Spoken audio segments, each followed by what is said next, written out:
Well, very good morning to you. I'm David Ellis, and I want to welcome you to this latest media briefing.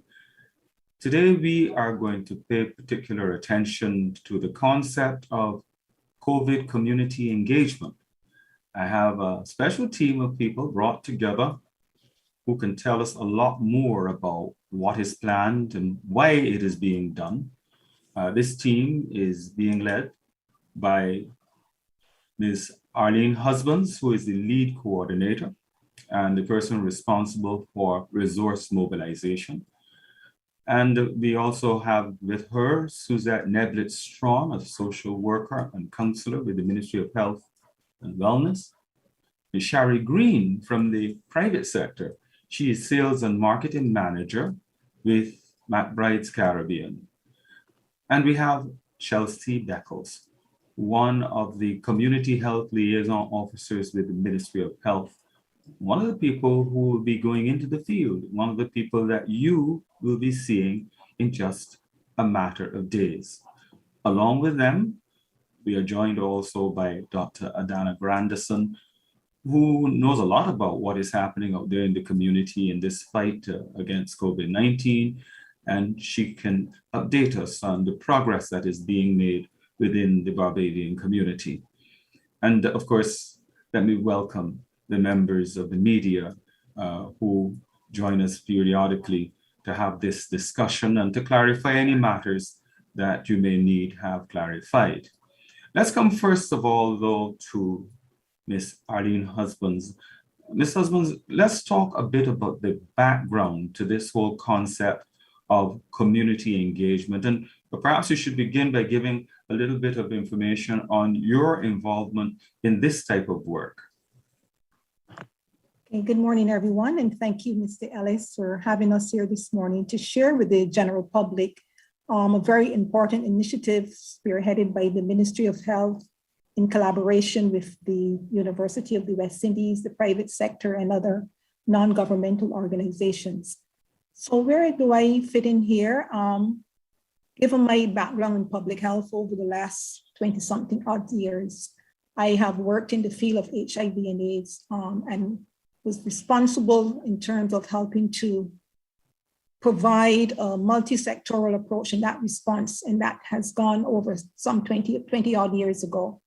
And in the same light that we were able to mobilize persons to respond to that epidemic and to bring it under control to some degrees, recognizing the levels of stigma and discrimination that stood in the way, we see no difference in this pandemic. And so having that experience and knowledge, I currently now working with the Ministry of Health as a public health consultant through the Centers for Disease and Control, who is now lending support to the ministry over the past 7 years or so. And it was important that with the funding that they give to the ministry, that we were to look at programs that would help to benefit the country during the COVID pandemic. And so one of the programs that we thought was necessary as we look around the world, we recognized that we needed to really step up and engage community engagement as one of the pillars that we would work on, along with risk communication, recognizing that these are two key pillars that needs to be addressed in any pandemic or epidemic for that matter.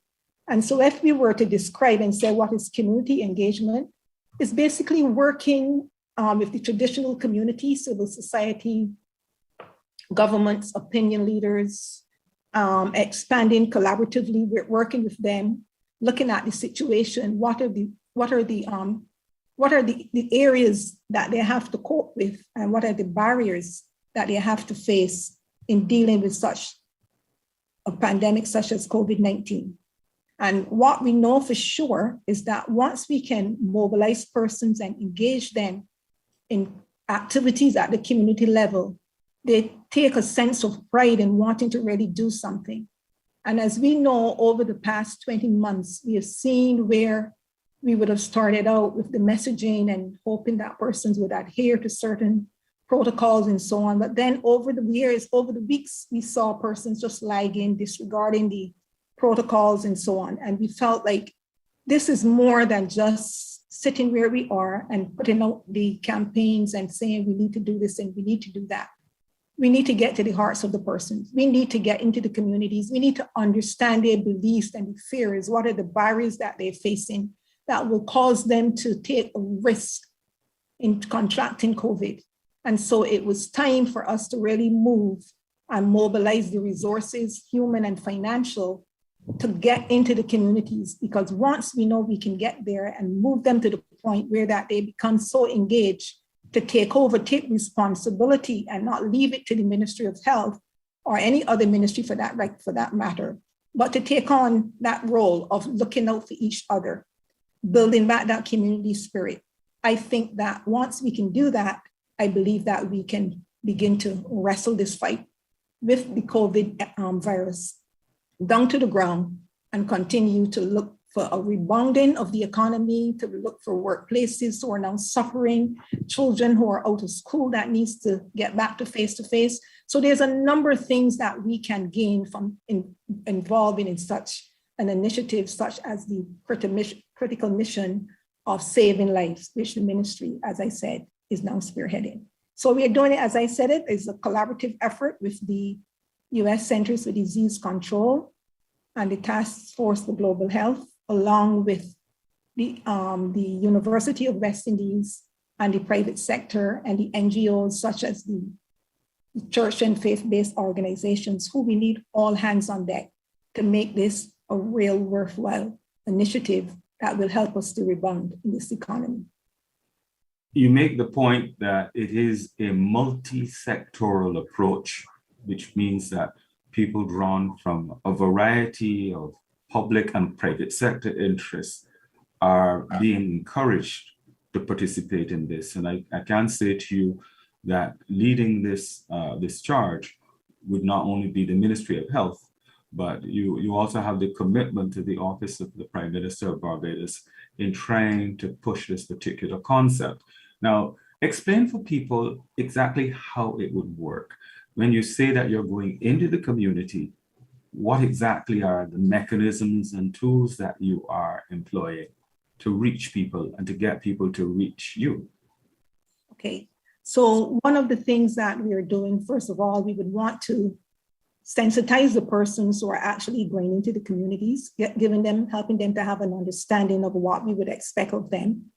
Secondly, we'd also want to engage those community persons, the gatekeepers, the DEOs, the constituency councils, the ones who assist the representatives of the communities, whether there are the opposition or whoever else in that community, but wherever there are people in that community, trusted individuals who can work with us, because as I'm saying, we want them to take charge.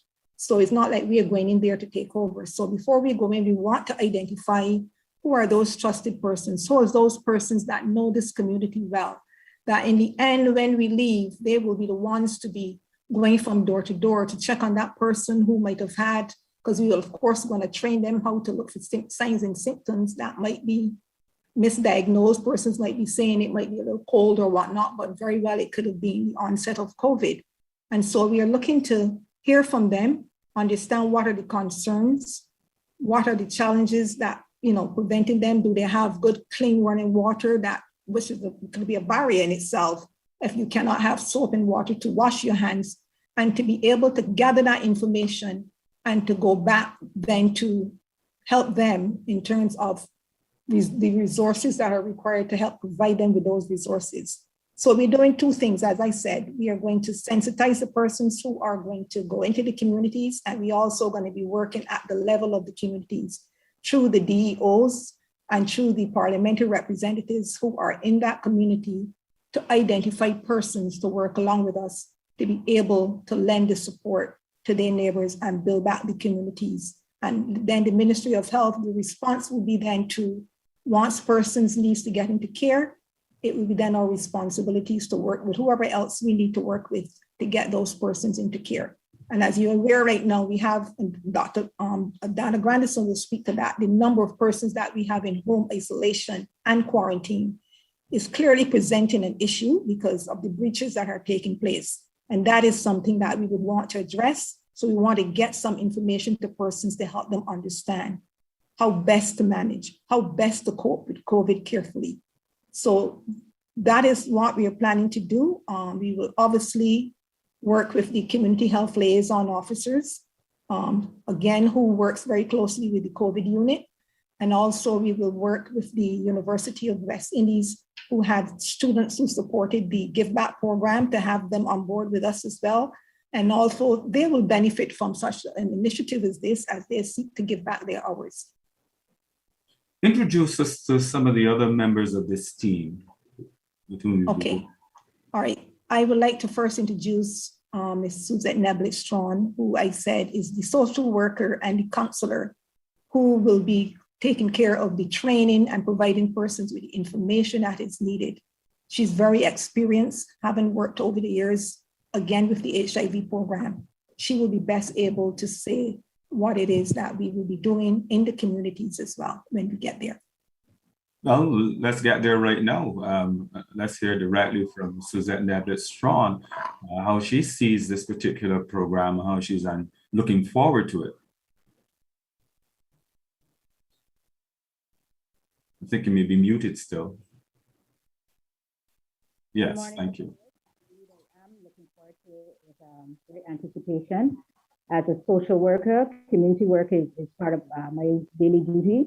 With COVID-19 now on our plate, as we would say, the aim of this exercise is to assist the participants. So I'm going to be speaking more to the training of it, to assist the participants in understanding knowledge, attitudes, behaviors, and practices of the community, to assist them in effectively conducting the survey. That's a 15-question survey we'll be conducting, and to strategize how to work with communities to keep them safe. Also to empower those communities. We don't just want to go in, as Arlene would have said, to give them skills, impart knowledge, and then leave them like that. We want to have follow-up being done. And that follow-up would be ably done by their gatekeepers, by their community persons that they're well aware of. And those persons would feed back to us within this team that has been set up. We also would want to engage the community at a very personal level. We want persons to understand we're not coming to take over your communities, we're coming to assist. We want you to understand we're here to help, we care, and that's why we're doing this. But we don't want to do it as persons, as I said, just coming into your community. We want you to meet with us and to work with us to improve your community. You tell us what the issues are, we get information through our survey, and together we work as a team to improve your community. We also want to ensure that persons understand where they can access resources, because if we identify barriers to keeping your COVID protocols up, and then we just identify those barriers and leave it there, that's really not going to help us or help them. So we would also want that they understand where they can access basic things such as masks, such as hand sanitizer, important numbers. We don't want to leave them without that information. If they access anything and we are not in a position to answer at that point in time, we want to be able to follow up. And that's where their community members, community leaders come in, become involved.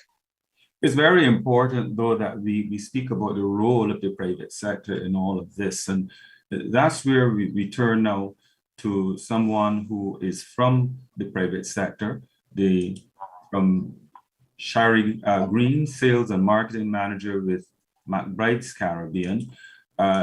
Let's talk about your own involvement in this particular matter, Ms. Green. How did you become so attached to this particular concept, and where do you hope to go with it? So as a local manufacturing company, McBride is pleased to partner with the Ministry of Health and Wellness on this initiative to achieve the mission critical goal of saving lives in Barbados by empowering communities across the island to cope with COVID-19.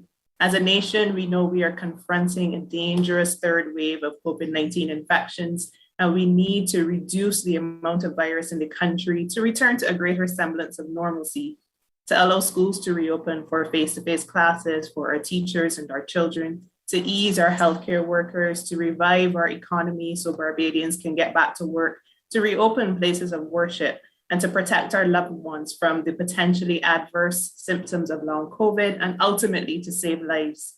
To achieve this together, we need to follow the protocols consistently. the social distancing, the mask wearing, and the good hand hygiene.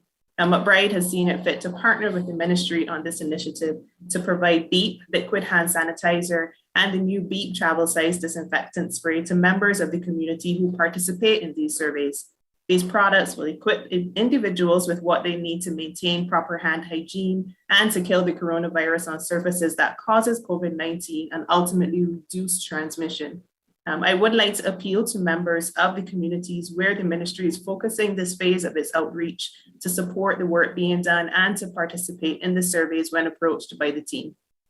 From the perspective of someone there in the private sector, what is your view of how COVID-19 has been impacting on companies like yours?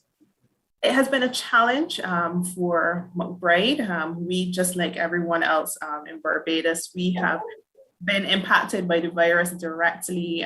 We are trying our best to keep our employees safe, to keep infection out of the company. So it has been a challenge to do that. Our employees have been very cooperative with ensuring that the protocols are maintained. And we'd like to thank our employees for doing that and encourage other employees in the private sector to do the same. For our business generally, we have seen a surge in the demand for our BEEP disinfectant products. And for that reason, we want to give back to the community to make sure that people have what they need as a line of defense against contracting the virus. And let's come from Shari Green now to one of the young people who will be involved in this whole effort going out into the community. And that person is Chelsea Beckles. She is classified as a community health liaison officer working with the Ministry of Health here in Barbados. And perhaps what you could do, first of all, is to give us some idea of what does a community health liaison officer do? We do recognize that in your case, you only took up that particular role in October, and you are a student at the University of the West Indies. So with that kind of background, what has it been like so far?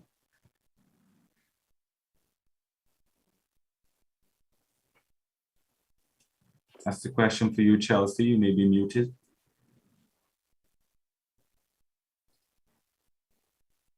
As we await her response, let me come across to Dr. Adanna Grandison.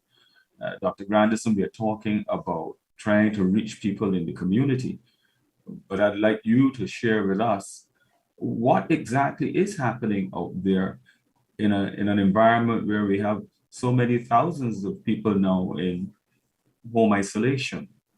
How has that been going for people like you? Good morning, Mr. Ellis. Thank you so much for having me on this morning. Yes, we have several thousands of persons in community. As of this morning, we have 7,522 persons. This is by no means a shy undertaking in terms of the amount of persons that are out there in community that potentially have COVID at this point in time.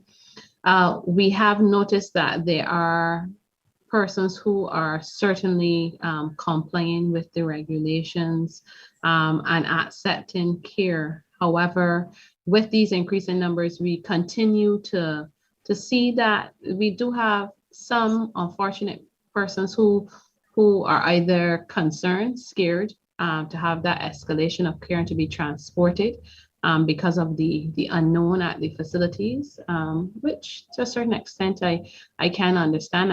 And to address that, we have a small cohort of medical assessors who will personally call these persons and speak with them. But there is the need certainly for these types of private-public partnerships that we are seeing that Ms. Husbands would have spoken about. We had the success of discharging over 4,000 persons out of the program since we've started, 4,737. But what we continue to notice within the program is that we have an ever increasing amount of persons who are refusing that care and that transport. And certainly, I think that with programs like this, where you can potentially get support within the community, the increased communication with the community, between the community and the Ministry of Health, to allow persons to know really what is the expectation when you get into community. Just recently, for instance, I would have done a tour of the Harrison Point facility with Dr. Ford and with some of the other BAMP officials. And I can tell you personally, after seeing it, I know that there are lots of concerns, lots of videos that sometimes circulate. Had I gotten COVID, I would be one of the first persons to put up my hand and say, take me down to Harrison Point. It is a very nice facility. But what we are seeing is that persons are sometimes scared into inertia to get the care that we need. And I think that we really need to refocus to know what is the true enemy out there. And it is not our loved ones, as Ms. Husbands would have spoken to, the stigmatization that can occur sometimes where family members would pick on each other. We've had a few unfortunate situations where family members have kicked their loved ones out of the house or have resorted them to staying, for instance, within vehicles as they are awaiting transport. But it is really that continued education, that continued push, and to get persons to understand the reason for these centers across the island. COVID is something that we need to hurry up and get rid of. I continue to hear Dr. Ford speaking about this, that he wants it to get back to as normal as possible. Certainly healthcare workers want this as well on a wider scale. And I think that the sooner that we refocus our energies on knowing that the true enemy out there is SARS-CoV-2 that causes COVID-19 disease, then we can move towards getting persons the care that they need and allowing them to be safely discharged and to continue having what is known as a relatively normal semblance of life. And so I completely thank Ms. Husbands for stepping in quite timely along with her team to provide this additional layer of support that is very much needed in community. This I throw open to all of you, but a major challenge associated with this is behavioral change. And one of the observations is that in the initial stages, people react out of fear. But after a while, that fear goes. And this is where we are right now for many people. How do you see us trying to deal with this new phase of it in the context of behavioral change, and especially as it relates to this thrust that we are embarking upon, Ms. Husbands? Yes, as it relates to the behavioral change, as it relates to behavior change, that I said that we needed to first understand that persons have begun to lose trust.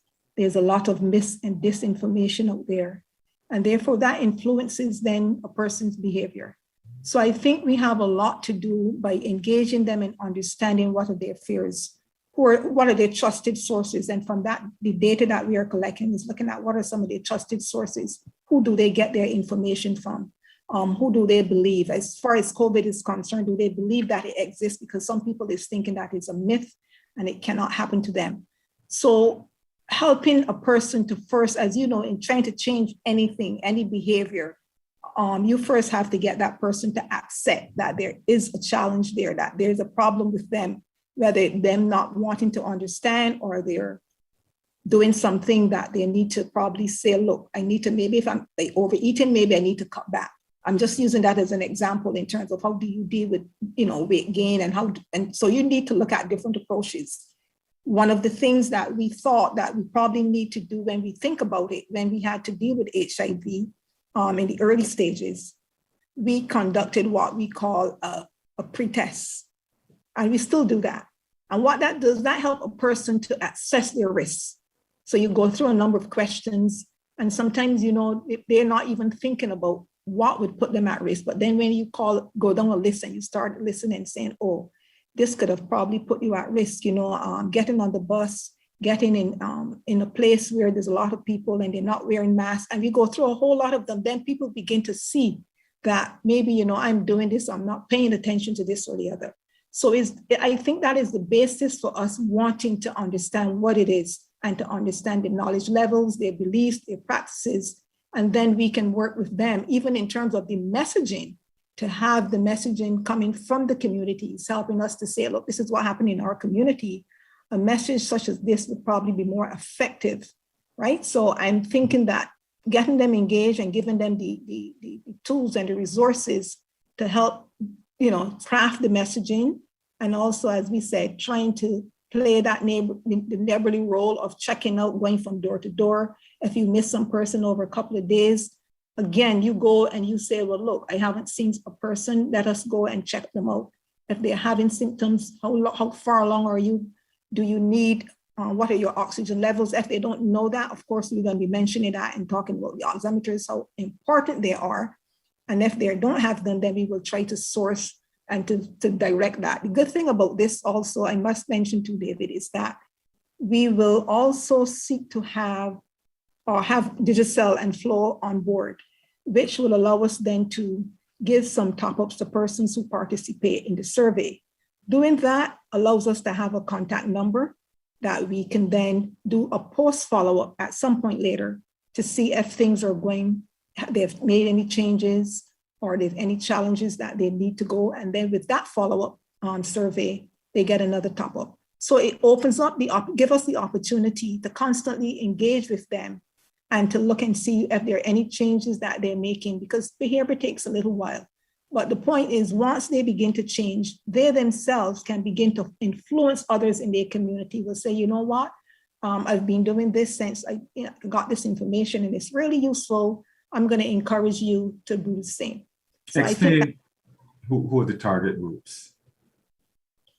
Also, so based on the epidemiological data that we've had over the last month, between August and November, we saw the deaths among the elderly increasing, and then we saw the numbers of the 18 and under, we saw those things increasing. So we thought we would focus on the young, particularly those on the block, the youth, and also the elderly. So those would be the two target groups to start with. I think Adanna Grandison had a comment to make, and then I'm going to come to the media to get a couple of questions from you as well. And do remember that members of the public can also raise questions by sending them to me at 253-1023. Yes, Adanna. Yes, thank you, David. So certainly when we think about behavioral change, as Ms. Husbands have stated, we really need to first understand where that person is coming from. Because if we get an appreciation really for where that person is coming from, what challenges they have, it will not just cause an immediate intervention that will have immediate change, but what we're looking for is sustained change over time. And I think that is probably one of the biggest challenges that we have, especially in this space now with this pandemic. One of the things that I can tell you that I've seen so much of is a lot of mis and disinformation. There's this constant bombarding of the psyche with this information. And I think that with any situation, one eventually will, either lower your guard or conform to the way of thinking of whatever that stimulus is that's consistently bombarding, whether consciously or subconsciously. And I know that when we have things that are medically driven, there's a history in terms of that hesitancy that sometimes we can see. Historically, especially as a group of Black persons, if we go as far back as Tuskegee trials, what would have driven that and that fear that's associated with that? So not just simply saying we have a bunch of conspiracy persons out there or persons who are anti-vax, but really understand where they're coming from and the concerns that they have, the true hesitancy that they have that then drives that behavior change. But once we have identified those, I think it is very important that we continue in a very stepwise fashion to provide the support and the guidance in terms of allowing that person to make that informed decision And what do I mean? Providing them with the information, certainly to be able to have a more informed opinion about what is the concern. I think that is not just simply public and private partnerships from the business sector, but I think that medical practitioners, we have a role, and healthcare workers on a whole, but also the press as well, in terms of continuously putting out that information out there so that persons can continuously have the trusted sources to turn to. Here in Barbados, we have a history of griot, telling a story in a griot style, not documenting it all the time, having things like laugh it off. Certainly, these are some of the additional means that we can communicate some of this information. And sometimes we look for very traditional sources of providing that information to persons. But I think that we now need to look at a very holistic approach and possibly try to use any possible means out there to communicate this information to all the various groups that are about. Let's take a question from the media. Good morning. Just identify yourself. Hi, good morning. Yes, Corvin Munzi from Nation News. I have two questions for Dr. Grandison. I don't know if you want me to pose them all at once, or you want me to give you them one at a time and give you a... Okay, first, no problem. Firstly, the home isolation program is no longer in its infancy. It has been going on for some time. And initially when it was introduced, we know that there were some checks and balances to ensure that persons conform to the regulations and parameters of that program. However, the best laid plans do have loopholes. Could you give me an idea as to some of the challenges that you may be facing, or successes, as it relates to any breaches, are persons remaining in the areas designated for them to remain in, and anything along that line? So, like with anything, as you correctly said, you do have your best laid plans that you can have some challenges with. I will say, by great order, the majority of persons that are designated as a green or safe to stay at home, they do stay at home and they comply. However, we do always have those persons who, and it is not always when we investigate that the persons are purposely or intentionally with very poor reason attempting to breach isolation. Sometimes persons may attempt to breach isolation for something as simple as food and not knowing where to turn to, and sometimes panicking and seeking to go and get food, which is a challenge. And we have put measures in place to partner with the Ministry of People Empowerment, for instance, to provide food hampers to persons who we have identified as needing that social support. However, there are some persons who grossly abuse the powers that are there and will go about, whether they want to continue to visit their consorts or they want to just continue with life as normal. And we generally tend to see that with persons who are feeling well. As I said, this number has not been big, a very large number. It has been less than 50, I can tell you that.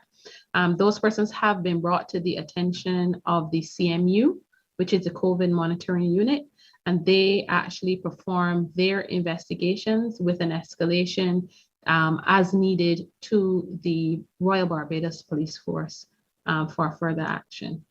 There are some persons who we know that have breached, and we intervene immediately, and we would place, based upon the fact that they are considered to be a flight risk, we would place those persons in mandatory quarantine because it is a public health situation that we're dealing with. We're in the middle of a pandemic. And certainly the challenge of spreading the virus is one of our greatest concerns. So if we have persons who are walking around and completely disregarding the protocols that are set, our first method of containment is to try to restrict the movement for that person by putting them in quarantine and or isolation, depending upon where they come in on the spectrum, and then continue with the investigation as needed. I want to add to that though, because there is often a tendency to see one aspect of a problem and chase just that aspect of it, which is people who are supposed to be in isolation, who may be breaching the rules. But we have to take into consideration that there are some other issues that we face. I've had people who call to say, I'm living in a house. People in this house have tested positive. I believe I may be positive, but I don't have any transportation. I want to go and get tested. And sometimes they said, well, I've had to go on the bus, public transport, to go and get tested. And this is another way in which the virus can be spread. We have had situations where people have gone into quarantine. They know that they ought to be in quarantine because a primary contact has tested positive. But their employer is not necessarily willing to have them off the job. And there is that subtle and sometimes not so subtle pressure that says if you want to keep your job, you will come to work even though you're supposed to be in quarantine. Now, the person knows that. If they call the COVID unit or they speak to a doctor, the doctor will tell them exactly that. But they feel under pressure to go out to work. And that is one way of being pressured. The other one is being in denial. There are people who are actually in denial. So when you look at the extent to which there are practices that could help create the kind of challenge that we're talking about, don't just look at it from one dimension. The very fact that we have had a surge of this magnitude has presented us with a major challenge of just trying to be able to fix all of those loopholes. And then this brings us back now to the question of behavioral change. There are so many people within the society who have become accustomed to living a particular lifestyle.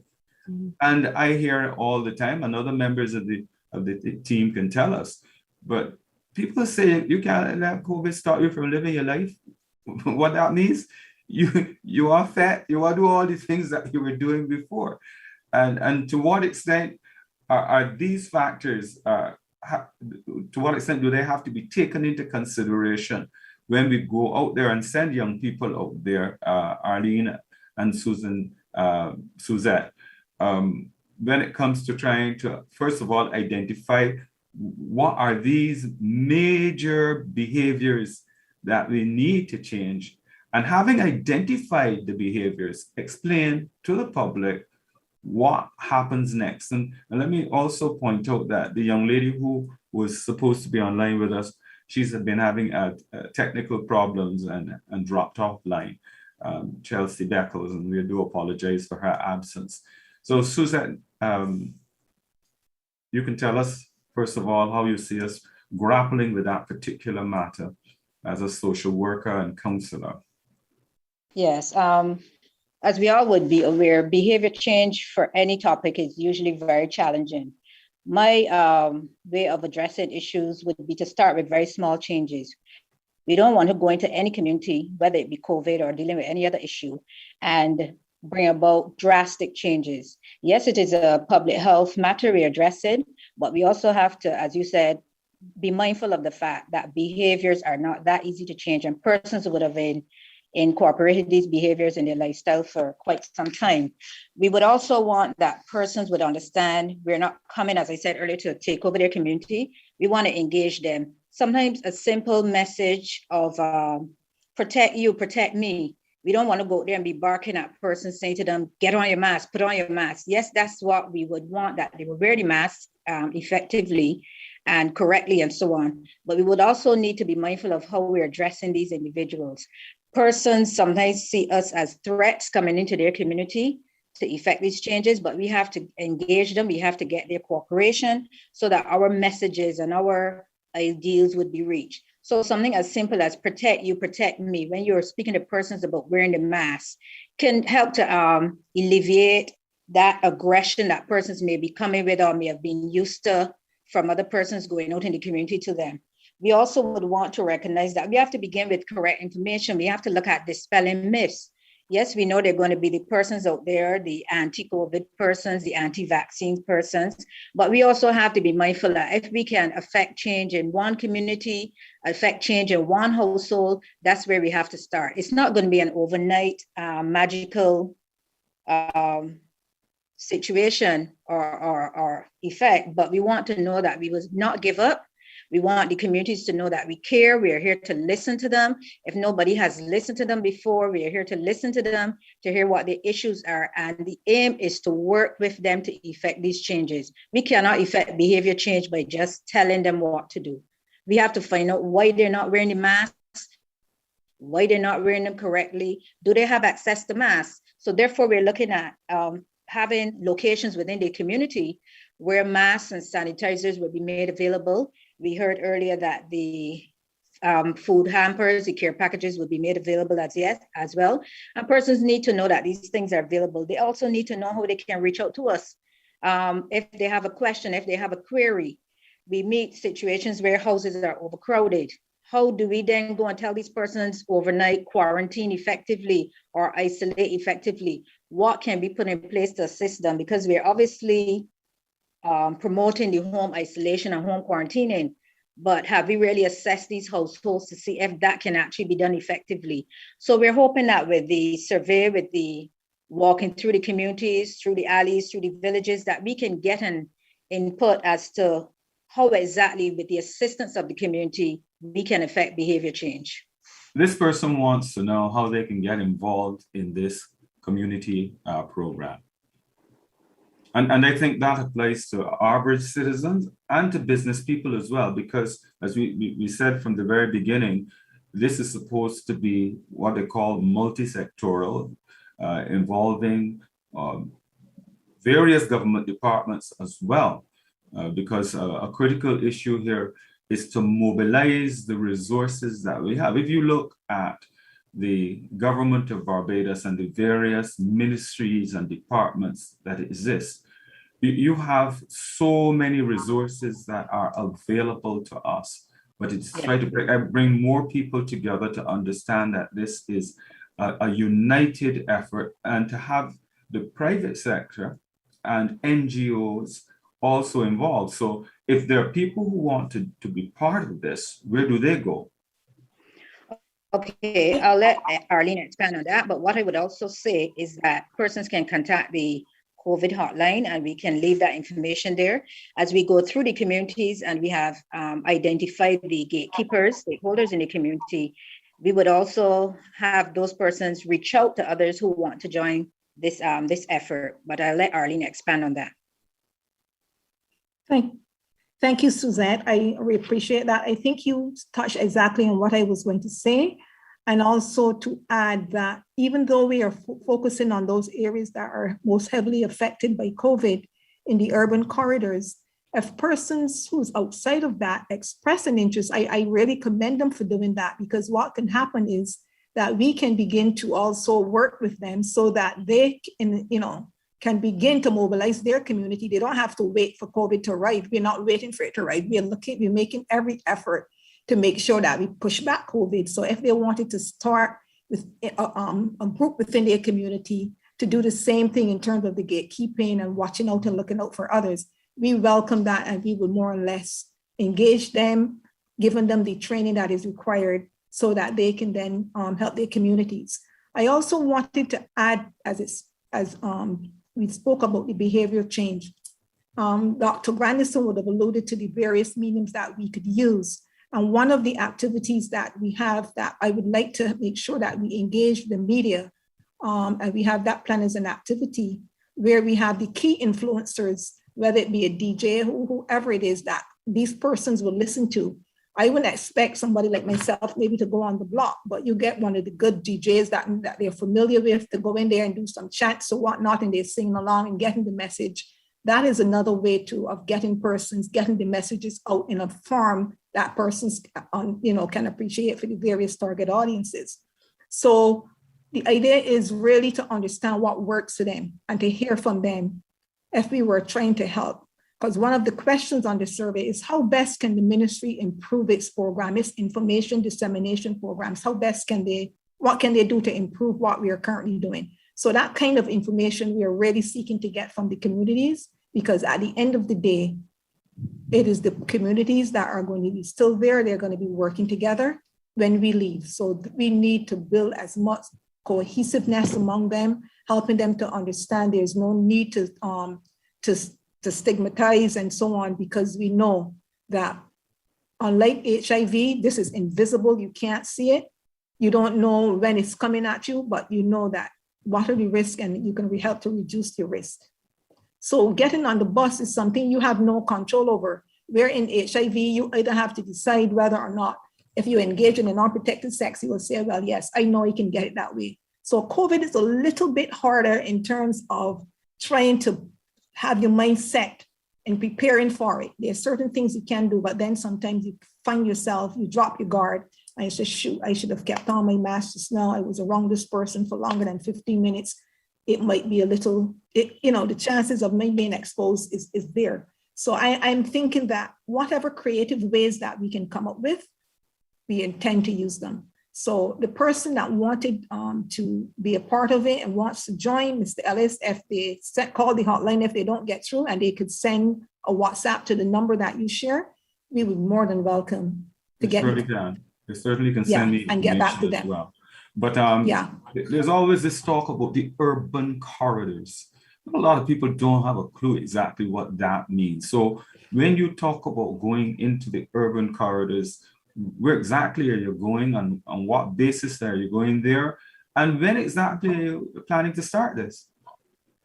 All right, so there are 14 areas that we will be going into. We're looking to start this Friday afternoon. We're starting off, say, in Wellington Street. Then we're looking at Bayville, the New Orleans. We're also going into the Christchurch area, the Watton, Gall Hill, Silver Hill, St. Joseph, Lamins, St. George, Constant, Ellerton, Belle Plaine, St. Andrews. So it's very wide, David, and we intend to be able to cover as many as possible. We recognize the holiday seasons are approaching us, and that is when people are going to be really out and about. And so we want to get in there as early as possible and trying to help them in terms of managing themselves and coping with COVID in the environment. We don't want them to say we can't have a good Christmas, but we want you to do so carefully. So those are the areas that we are going to be looking to start. Why those areas? Let me ask. Those areas, as I said, those are the ones where we saw the number of the cases, the most highly affected ones. Those are the most highly affected areas right now with COVID.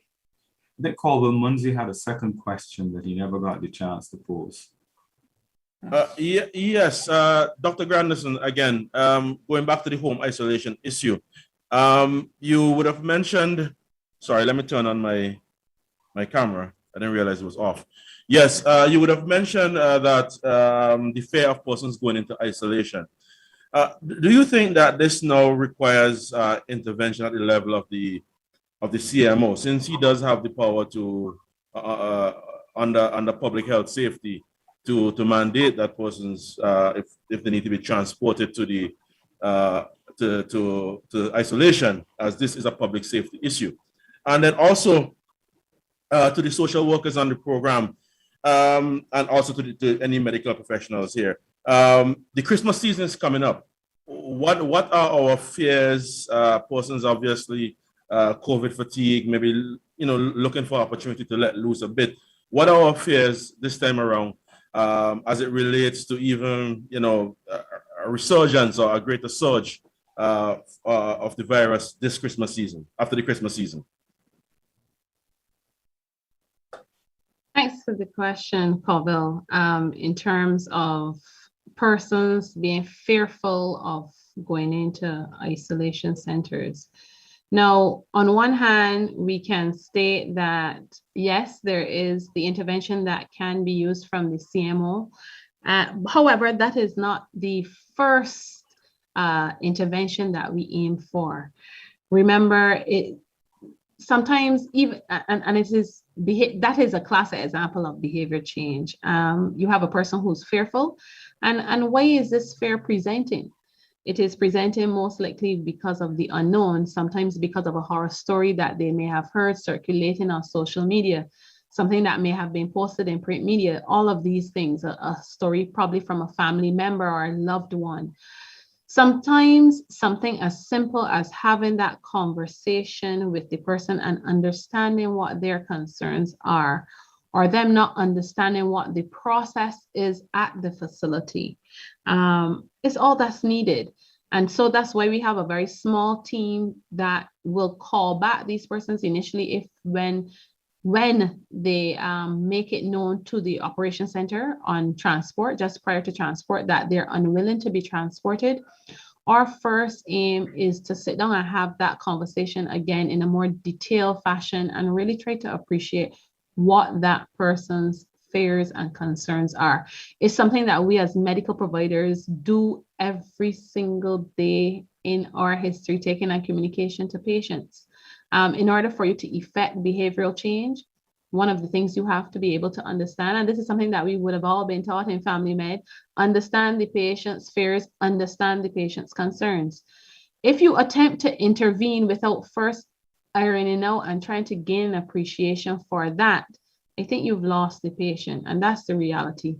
However, there are some persons that will be completely fixed in terms of not wanting to be moved. Now, based upon the fact that there is a pandemic and it does have public health implications, then there are some situations where we have used the auspices of the CMO's office to attempt to move those persons to reduce the risk of persons out there who are in community for whatever reason, but that has been in the minority. The majority of persons, when we speak to them and we explain to them their benefits versus their risks, we do have the majority of them actually stating that they are willing to reconsider. And sometimes it's, as I tell persons, going to an isolation facility to be assessed should be seen as a doctor's visit. Okay, it is you checking in and the healthcare providers checking in a very physical way to ensure that you are safe. It is not an opportunity for us to house you like cattle. It's nothing of the sort. We want to ensure that you are safe. If the healthcare providers are comfortable that you are safe, the oxygen is well, the hydration status is well, and everything is well controlled, those blood pressures, blood sugars, etc., you are allowed to come back home and continue to home isolate. The only thing that they would tell you is that if your condition should worsen, then we ask that you call again, or on the next checkup, please make sure to be honest and tell them that you've gotten worse. However, in situations, there are persons who we have referred and they are hypoxic, and we have been able to intervene very early and help these persons. And a lot of them are walking around now in community, having completed isolation and can live to tell the tale. I mean, this is something that I think that we need to normalize to a certain extent, getting that care that we need. I think is very, very important. So the majority of persons do not need that CMO intervention that you're speaking about. Sometimes it just takes the nice human touch of speaking to someone and explaining to them what's happening. Let me come next to Shari Green, because we spoke to you earlier, Shari, from the perspective of someone working with a private sector interest that is assisting with this project. But let's bring it down to the person. At the individual level, watching this thing unfold in Barbados, how does it touch you? Personally, the pandemic has been very challenging, very difficult. I am a young mother with a 2-year-old and a 5-year-old at home, and having to go through the process of online school, it has been an adjustment for everybody. There's definitely a deficit in terms of the online delivery versus in-person delivery of learning at these ages. So for me, I'm very eager for Barbados to get past the pandemic, to work together, to come together as a country to move out of this phase, so that we can get back to all the normalcy that all of us really want to achieve. You have a sense that we will get back there? I sure hope so, David. Let's see if we have another call from the media. Another question. Good morning. Bennett? Yes, ma'am. So go ahead. Sharika Griffith from CBC. My question is for Dr. Grandison, again, as it relates to people refusing the escalation of care. I do recall in the past that you've spoken about at least one person who unfortunately succumbed to the virus as a result of this. Have there been any more instances of this? Yes, we have had instances of persons, I would take it as far out as persons who were not formally in the program, but, and when I talk about escalation of care, I'm now taking it right back to the beginning. Where does it all start? With a swab, right? Knowing your status. There are persons out in community, and we have seen it based upon the presentation to the Queen Elizabeth Hospital, where persons present in extremis and they would have never known their status and they would have passed, unfortunately. And this is because, and there's been so much information about where the swab goes, the fact that it can pierce your brain, it can infect you, there's a chip in it. And, you know, there's so much information out there that's so untrue. I've had swabs done on me so many times because prior to me actually undertaking this role, I was a community swabber, you know, and in an attempt to keep us safe so that when we come to swab persons in community, that they are comfortable that we are not carriers of COVID and moving from door to door. Certainly there was a need for us to get swabbed. And I can tell you that it feels almost like salt water in the back of your throat. If you go to the beach and you get hit by a wave, that sudden burning that lasts for probably about a minute or two, that's all it is, okay? And the test is a pathway for you to really know your status. But we have those persons who are presenting quite late, who have succumbed. We've had situations where there are persons who would get some measure of testing, probably not the most official means of testing, and then attempt to provide care for themselves, you know, and again, when they get into very dire situations, then they reach out for help. And in every situation, we have attempted to provide care. Sometimes we have physically gone on the ground and tried to convince them, please come and get the help that you need. But there are some persons who are scared to inertia, to just don't want to do it. And yes, we have had situations like that. We've seen them present at the QH, and we've seen some of them actually pass at home. Any follow-up question? No, thank you. I'm good. I have one question for Ms. Hudson. Hi, can I just interject here? Yes. Yes, you had asked a question about the fares for the Christmas season from the social workers' point of view. As we all know, Bajans love their Christmas, and given the fact that there's been a change in curfew hours, we have to be concerned about the fact that more persons are going to be on the road, and obviously for longer periods. We also have to be concerned about persons. The cultural practice in Barbados is last minute shopping. So this is where you're going to get the crowds. So that would be one of our biggest concerns from a social worker standpoint. We also have to be concerned, a lot of children would obviously be out and about. Sometimes parents back at work, children left on their own. What's happening there? We haven't started the vaccine yet for the under 12s. So that's a concern for us too as a social work group. And also reinfection. I haven't heard that being addressed from the medical personnel as yet. Persons going back into households or environments where COVID was. What's happening there in terms of our reinfection numbers? Is there any information that you can share with us in that regard, Dr. Grandison, as it relates to reinfections? Certainly, these would still be very early days to speak about reinfection from the home isolation program. I know that the research is certainly, and this is international research, usually speaks to early reinfection rates as early as 16 weeks. But we do not have any data of such at this point in time. And I am not aware of any situations that maybe Dr. Ford may have seen from his central isolation program. So I know it is something that is very real. There are persons who can become reinfected. We had situations where we would have had a few persons who presented to the home isolation program would have tested negative, for instance, when they came into the island, in terms of the test that they would have had 3 days prior to arriving. However, when they arrived here and they were retested, they were positive. And what we do is that we look at the CT values, and what we were able to see is that these persons would have had CT values that were in keeping with old infection, high old infection, so mid-30s essentially.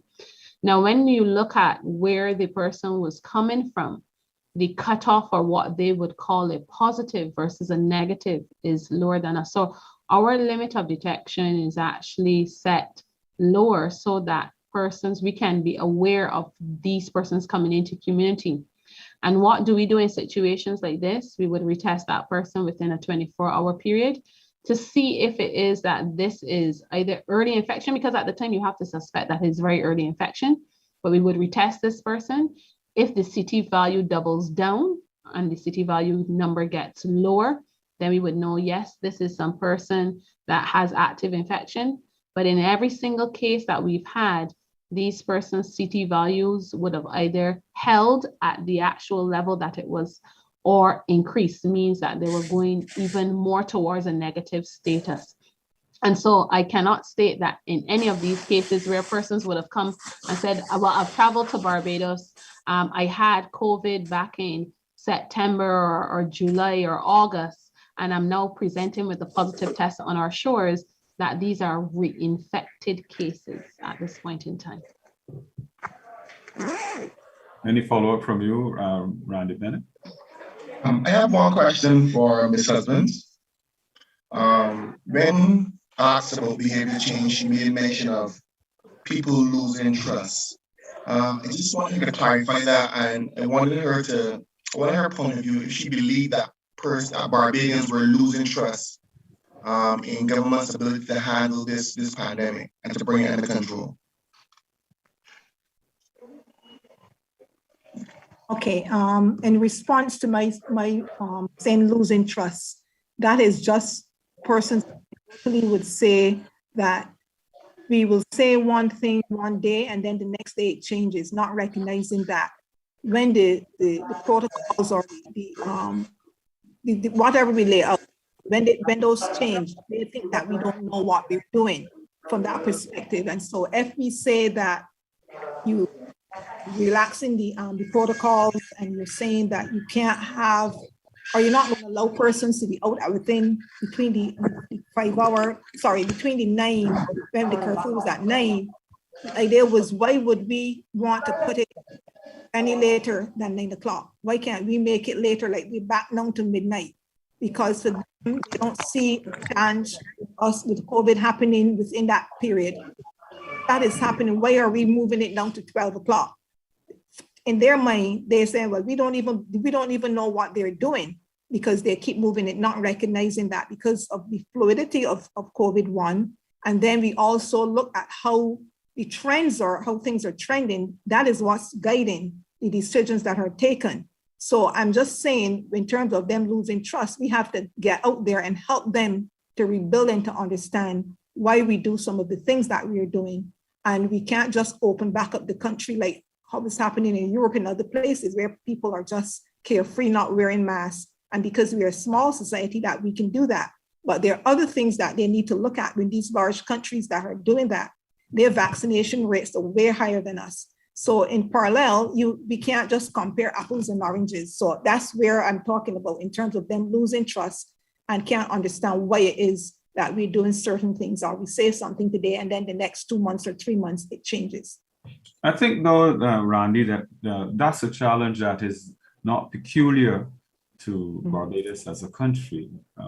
Many countries around the world are facing exactly this. And a lot has to do with that campaign of disinformation and misinformation. And that's part of the reason why a direct contact with people may well be a better approach than just sitting down and trying to fight that using the internet, the online approach. Many of the voices that are speaking to these issues online are not our voices. And therefore, that's a part of the challenge that we have to try to confront in a different, in this particular way. There's one other thing I want to say about it though, and it has to do with the fact that, yes, we have seen quite a number of people go into home isolation and come down with this particular virus. That's no. But if you look at what's happening elsewhere, you will see that countries have had surges, they have had lulls, and then they have surges again. And part of what we have to put in place now is to stem the next one, to try our best to make sure that we put things in place here and now that will better position us against any other variant that emerges. And so some people will say, oh, well, the bus has passed us already. We've had all of these people come down with COVID and that sort of thing, but you got to look beyond this. And I think that's where we are asking for the support and for the involvement, the engagement at so many different levels within the country. Among the people that we are reaching out to would be the faith-based communities. They have a tremendous amount of influence among the elderly in this country. And, you know, while people are talking a lot about the youth are not the ones who are dying from COVID. We are losing people over 60 at a serious rate. And therefore, there must be that special thrust in that regard. The National Assistance Board people, those who work with such persons and going to their homes on a regular basis. That's why we're saying it's the Ministry of Health, but there are other ministries in Barbados that have a role to play in helping us combat this problem. Why? Because we are all vulnerable. If you sit down in your corner of the world and behave as though it does not touch you, you're going to end up like many anti-vaxxers that we have come across in recent times who have been caught catching for breath here in Barbados and calling for urgent help because they have come down with COVID. One of the things that we really should be telling the public is how many of those people exist in this country today. Because Adanna Grandison and I can tell you about the several calls that we have had from people who feared the vaccine more than they feared COVID. And they have come down with serious illness. And I bet some of them have died as well. So let's look to the future. Yes, we want to work at trying to contain this as much as possible, but we also have to look towards the future as well. Do we have any other questions? Any other comments from other members of the panel? Dr. Grandison?